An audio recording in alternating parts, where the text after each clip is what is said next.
Hey everyone, and welcome. So, you're looking into IVF, and I bet you're already seeing numbers and charts everywhere. It can feel, well, a little overwhelming, right? Today, we're going to cut through all that noise, demystify what IVF success rate's all about, and figure out what those numbers actually mean for you. And this is it. This is the big one, isn't it? The question that's at the very heart of this whole thing. It's so personal and it's so important. You are definitely not the only one asking it. So let's spend the next few minutes together really unpacking what goes into the answer. Okay, first things first. What do we even mean when we say IVF success? It's a great question. So let's make sure we're all on the same page. So here's something that's super important to understand.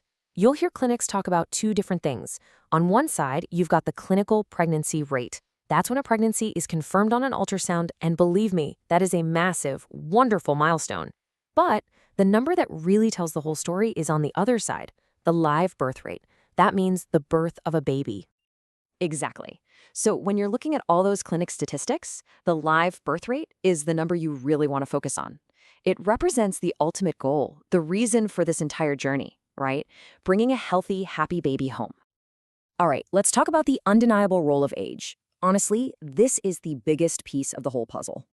So why is age such a game changer? It really just comes down to biology. As we get older, both the number and the quality of our eggs naturally start to change. And you can see it so clearly right here in the data. For women under 35 using their own eggs, the live birth rate per cycle is sitting around 45%. Then you see how that shifts for women aged 35 to 37, and again from 38 to 40. It just gives you a really clear picture of how age fits into the conversation. But, and this is a big but, age is just one chapter. It is not the whole story. Let's look at your body's unique blueprint and all the important factors that go beyond just age. Think of it like a whole biological dream team has to come together.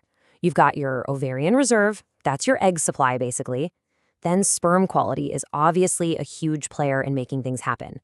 After that, it's about embryo quality and how well it develops. And of course, uterine health and hormonal balance are key for creating that perfect, welcoming home for an embryo to implant and grow.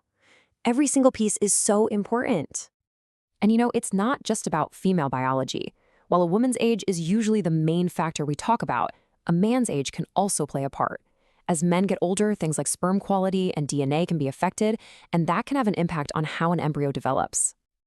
Okay, now for my favorite part, because this section is all about the choices that can make a real difference. This is all about empowering your journey. Let's start with something you might have heard about, body mass index, or BMI. Studies have shown that staying within a healthy BMI range, that's between 18.5 and 24.9, is linked to better IVF outcomes. And it makes sense, right? A healthy weight just helps your body maintain a good hormonal balance and can improve egg quality and make your uterus more receptive for implantation. And let's talk about stress, because this is a big one. It is so important to be super clear here. Feeling stressed out does not cause infertility. The IVF process itself is just naturally stressful.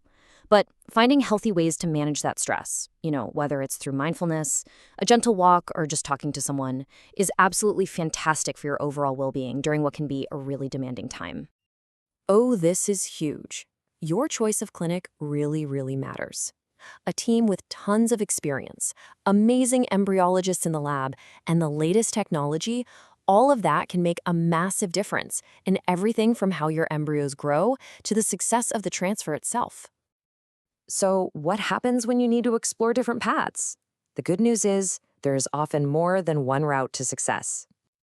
Okay, let's bust a myth right now. You might have heard that frozen embryos aren't as good as fresh ones. Well, that idea is totally outdated. Thanks to this amazing rapid freezing technology called vitrification, frozen embryo transfers now have success rates that are just as good as, and sometimes even better than fresh transfers. It just gives you so much more flexibility.